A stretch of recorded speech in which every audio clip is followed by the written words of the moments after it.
Et pour nous en parler, nous avons le plaisir d'avoir par téléphone son Excellence l'ambassadeur Medhat El-Meligui, ancien ministre adjoint aux Affaires étrangères. Bonjour. Bonjour à vous. Alors, comment doit-on lire ce vote ou cette première victoire, si on peut parler de victoire, de vote lors de la conférence internationale du travail concernant la participation ou non de la Palestine en tant qu'invité? Alors, je trouve certainement que la décision de l'Organisation internationale du travail dépasse largement le cadre technique de l'organisation. À mon sens, cet accueil favorable réservé par la communauté internationale, et certainement l'Égypte, je dois préciser que l'Égypte a aidé à arriver à ce point, à adopter la décision qui permet à la Palestine de participer aux travaux de l'organisation, montre que ce n'est plus une simple évolution au sein de l'organisation spécialisée, mais il s'agit d'une nouvelle étape dans un long processus international qui confirme une vérité fondamentale qu'Israël, honnêtement, veut ignorer depuis des décennies, que la Palestine n'est pas un simple dossier humanitaire ou de réfugiés, ni un problème de gestion économique. La Palestine, c'est la question d'un peuple, d'une terre, d'une identité nationale et d'un droit inaliénable à l'autodétermination. Et c'est ici bien l'importance de faire les résolutions comme d'autres qui ont été et comme d'autres qui viendront au futur. Alors justement, l'Organisation internationale du travail est une organisation donc qui dépend des Nations Unies. Quel est son rôle concrètement sur le terrain? C'est-à-dire que est-ce que sur le long terme, la Palestine pourrait bénéficier de son statut? Certainement. Toute organisation à qui on peut adhérer en tant que pays, en tant que statut, cela aide les pays adhérents à pouvoir bénéficier des services de cette organisation et de avoir un statut de reconnaissance de la part de cette organisation. Que ce soit en tant qu'État ou que ce soit dans le cadre spécialisé de l'organisation. Alors, il n'est pas question que certainement, comme par exemple la Palestine en étant acceptée, par exemple, au sein des Nations Unies. Cela veut dire qu'on reconnaît qu'il y a un certain statut à cet État, certainement entre guillemets, étant donné que jusqu'à maintenant, l'État ne dispose pas de tous les requises demandées pour être considéré comme un État normal pour tous les autres, mais quand même, c'est une étape qui montre qu'il y a un peuple et un État qui doit être reconnu par la majorité mondiale. Il faut dire que certainement, avec une telle majorité qui est vraiment écrasante de 394 voix, Exactement. Seulement 17 voix opposées, montre que la communauté internationale reconnaît qu'il y a vraiment un peuple palestinien et que de plus en plus, malgré tous les essais israéliens et américains, il est vraiment difficile de penser qu'ils peuvent, malgré leur état d'État voyou maintenant, c'est pas ici d'Israël et des Nations Unies et des États-Unis, personnellement, parce que ce sont deux États qui s'opposent d'une manière directe à tout statut de l'État palestinien. Alors, malgré tout cela, la communauté internationale insiste qu'il y a un peuple palestinien, qu'il y a un territoire palestinien et qu'il y a une réalité palestinienne sur la terre malgré tous les essais israéliens. Ah, c'est vrai que l'actualité régionale, lorsque je parle de l'actualité régionale, je parle plus précisément de la guerre entre les États-Unis et l'Iran et l'acharnement israélien contre le Liban, font qu'on parle de moins en moins de Gaza et de la cause palestinienne. Aujourd'hui, en lisant cette nouvelle, justement, concernant la conférence internationale du travail, avec cette victoire écrasante, ce nombre de voix important en faveur de la présence, de la participation de la Palestine, montre que le débat est toujours ouvert et que la cause n'est pas perdue. Bon, vous avez mentionné la guerre israélo-américaine, je l'appelle israélo-américaine, non américain-israélien. Parce que c'est Israël qui a commencé cette guerre, c'est elle qui a déclenché cette guerre en attaquant avec ce qu'on a qualifié de une frappe préventive, entre guillemets, malgré que l'Iran n'a menacé d'attaquer Israël vers tel côté Israël en tout. Mais cela, tout simplement, montre que cette guerre-là, qui continue jusqu'aujourd'hui, grâce aux efforts israéliens, hein, parce que le cessez-le-feu, la première déclaration du président Trump en 2021 de cessez-le-feu et de la communauté du Premier ministre cette année parlait d'un cessez-le-feu sur tous les fronts. Pourquoi est-ce que cette guerre continue jusqu'aujourd'hui? Parce qu'Israël a choisi de exempter le Liban de cela, et du coup, le Liban est totalement écrasé par la présence militaire israélienne et que la présence du Hezbollah, même si c'est une présence qui devient de plus en plus symbolique, sert beaucoup plus à Israël et sert au peuple libanais. Mais en tout cas, vous avez totalement raison que maintenant, la question iranienne et cette guerre au Moyen-Orient qui peut être élargie d'un moment à l'autre, assez décisif ou bien disons assez contenu de la part des deux parties, mais risque toujours de rouvrir dans une guerre ouverte, ce que le Moyen-Orient ne veut pas, tous les pays du Moyen-Orient, notamment l'Égypte, qui connaît exactement le prix d'avoir une telle guerre sur les économies et la vie des gens dans toute la région. Mais cela, néanmoins, jamais Israël continuer à diluer totalement et à dissoudre la cause palestinienne. Parce que Israël, ce qu'on voit, selon les politiques appliquées par Israël, elle essaye totalement de détruire la cause palestinienne et l'État palestinien. D'ailleurs, le Premier ministre lui-même en a parlé franchement. Il a dit que j'ai fait tous mes efforts pendant des décennies pour liquider la question palestinienne et qu'il n'y a pas d'État palestinien. Ça, ce sont des déclarations à la presse du Premier ministre israélien. Je ne suis pas en train d'inventer des histoires. Alors, c'est exactement le but d'Israël.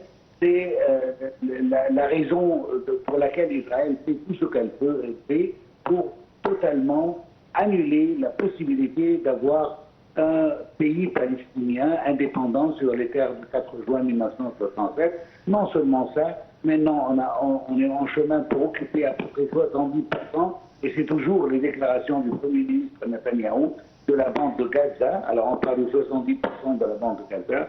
On continue avec l'annexation des territoires de la Cisjordanie, malgré même l'opposition américaine qui est une opposition littérale. Ce n'est pas une vraie opposition, il n'y a pas de sanctions, il n'y a pas de mesures de punité contre Israël, au contraire. Le président Trump lui-même, il en a parlé lors du génocide appliqué sur le peuple palestinien à Gaza, il a parlé franchement au Knesset en disant qu'on vous a donné des armes et que Israël les a bien utilisées. Alors le président américain qualifie le génocide contre le peuple de Palestiniens de Gaza que c'est une bonne utilisation des armes américaines. Et ce sont ses mots à lui, ce ne sont pas les miens. Mais c'est comme ça que la situation est jouée sur la scène internationale, malheureusement à cause du support inconditionnel des États-Unis pour Israël. Alors, on voit néanmoins que les différentes les réactions internationales face à ces différentes crises régionales ont montré une certaine division des alliés, des grands alliés. C'est-à-dire que si on se souvient de la guerre en Irak, il n'y a eu que la France de Chirac qui avait dit non à la guerre en Irak. Et à ce moment-là, Chirac avait été insulté, ridiculisé dans la presse internationale car il n'avait pas suivi la décision des alliés. Aujourd'hui, on voit que c'est le contraire. Il y a une certaine division, mais pas en faveur des États-Unis. Là, il y a une certaine alliance qui est en train de se former, ou je ne sais pas si c'est vraiment une alliance, mais c'est un non général face à ce que fait ou ce que font les États-Unis et Israël. Est-ce que sur le long terme, ça peut être positif? Alors, il y a deux points ici. Premièrement, les déclarations. Alors, il n'y a rien de plus simple que de donner et de faire des déclarations qui s'opposent aux ambitions israéliennes et au support américain qui donnent à Israël l'opportunité de continuer les massacres et les frappes qu'elle est en train de mener contre les peuples du Moyen-Orient, que ce soit en Palestine, que ce soit en Syrie, au Liban. Alors c'est toujours le support des États-Unis qui permet à Israël de continuer avec cette politique. Ça, c'est le premier point.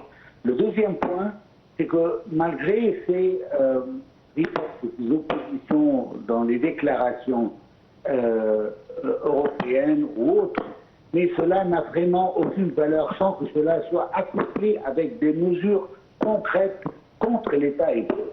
Alors je parle ici de sanctions, je parle de rompre les relations économiques et je parle des décisions collectives de la part de l'Union européenne. Pour que ça soit vraiment vrai. Sinon, alors ça ne fait que d'aider seulement Israël à continuer ce qu'elle est en train de faire.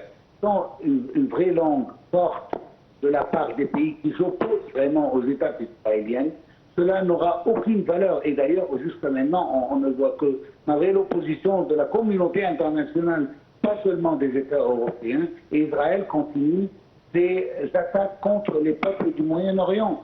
Et ce n'est pas une invention, on le lit tous dans les médias, on les voit dans les télévisions. Alors il y a des attaques continues, et même, comme je viens de le dire, les attaques qui continuent sur l'Iran n'ont que pour raison qu'Israël veut continuer la guerre. L'Iran continue parce qu'Israël continue d'attaquer le Liban. Alors il y a, je trouve ici, un point très important qui montre exactement qui respecte le droit international et qui veut vraiment élever le niveau de ce droit international. Il y a, je trouve, un tournant historique dont on n'en parle pas. Alors, c'est l'avis consultatif de la Cour internationale de justice du 19 juillet 2024. Alors, cet avis consultatif parle d'une manière claire, pour la première fois, avec cette clarté d'ailleurs, cette autorité qui est la plus haute juridiction internationale a conclu que la poursuite de la présence israélienne dans les territoires palestiniens occupés est illégale et illégitime au regard du droit international. La Cour ne s'est même pas limitée à dénoncer certaines pratiques spécifiques, mais elle a remis en cause la légalité même de l'occupation même qui devient prolongée. Alors là, c'est un point très important. Théoriquement, on a donné une année, et c'était donné par l'Assemblée générale, qui a donné une année pour Israël pour évacuer les territoires palestiniens. Alors, ce qui veut dire, on parle du 19 juillet 2025. Et depuis cette date jusqu'aujourd'hui, qu'est-ce qui s'est passé? Et pas seulement ça, elle a demandé à tous les États du monde de ne pas aider à la continuation de cette occupation. Or, tout le monde s'en fout du droit international et personne ne le respecte. Il y a toujours des armes qui va et vient, que ce soit des États-Unis ou d'autres pays européens et autres pays du monde, qui sont en train toujours d'aider Israël militairement pour continuer son occupation pour le territoire palestinien. Et ça, c'est un droit international qui doit s'appliquer sur tous les pays du monde. L'avion du président, du Premier ministre israélien, qui a survolé plusieurs pays européens, y inclut la France, par exemple, qui est un pays signataire de l'accord de Rome. Elle a permis à l'avion du Premier ministre israélien de traverser ses cieux pour arriver et se rendre aux États-Unis. Est-ce que la France a raison de faire cela? Non. Mais voilà, c'est comment on respecte le droit international et comment on montre à quel point on essaye vraiment d'appliquer les articles de ce droit. Comme vous venez de poser la question, est-ce que cette objection ou cette opposition aux politiques israéliennes vont donner sur le long terme? Je m'excuse, mais non, parce que d'ici jusqu'à la vraie application, il n'y aura plus de territoire palestinien à négocier. Il n'y aura plus de peuple qui pourra vraiment trouver une terre où il peut vivre, parce que tout simplement ce sont des déclarations vides qui n'ont aucun sens contre la machine de guerre israélienne. Est-ce que justement le non-respect du droit international devrait nous mener à réfléchir, à renouveler ou à trouver de moyens plus concrets pour le faire respecter, car apparemment ce traité n'a plus aucune utilité étant donné que personne ne le respecte. Est-ce qu'aujourd'hui il n'est pas temps de le renouveler ou de repenser à un nouveau traité? Non, pas du tout. Il faut simplement appliquer les traités qu'on a. Madame, permettez-moi, on a devant nous un accord signé à Sharm el-Sheikh par le président Trump. C'est vrai. On a déjà exécuté la première phase.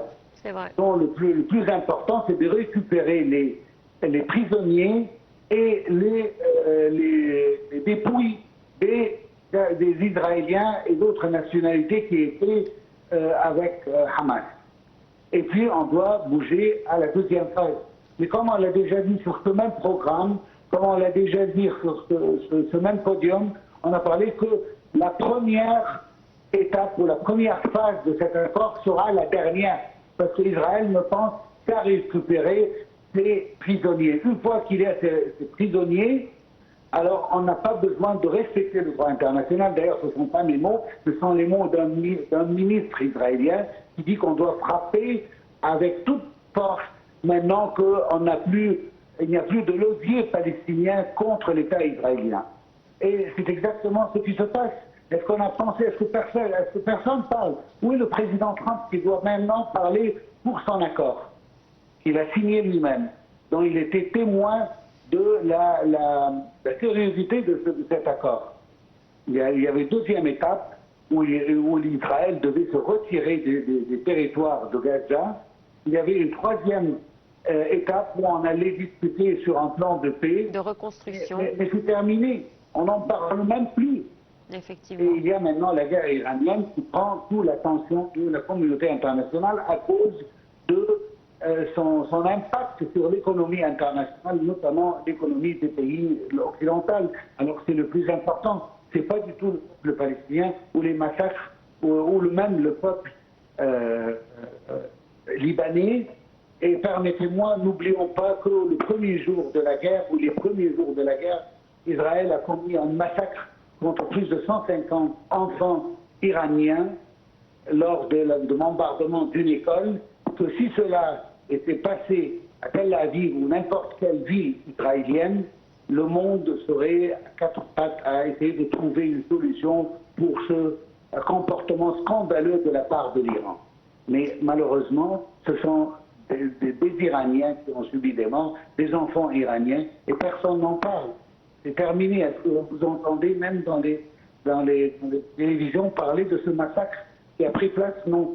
Est-ce qu'on parle toujours des 500 qui ont trouvé leur mort à l'hôpital Mahmedani en Palestine au début de ce massacre et du génocide israélien? Non. C'est terminé. Malgré que depuis ce jour-là, on parlait que c'était les États-Unis qui avaient déclaré qu'Israël va investiguer, on aura les résultats bientôt. Jusqu'à maintenant, on n'a pas les résultats et on ne les aura jamais. Effectivement. Votre Excellence, l'ambassadeur Medhat El Mellighi, merci à vous d'avoir